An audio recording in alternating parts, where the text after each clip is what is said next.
don't even know where to look at this. Man.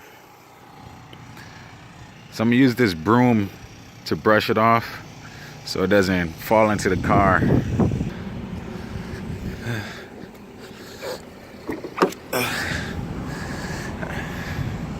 All right, we got it going. So you can see where there's like, it was raining, then it was hailing, and then the snow got on top of that, then it froze over with ice. All these tiny little hail balls. And then, yeah. I ain't gonna hold you up, man. It's crazy.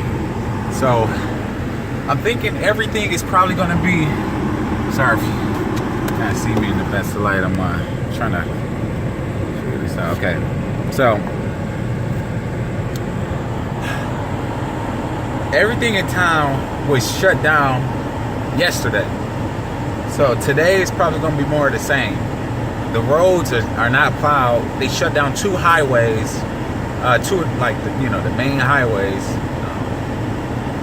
But yeah, all these back streets, the main roads in town look like they got a little plowing down, but I wouldn't be surprised if they shut everything down again, because it's dangerous, to tell you the truth.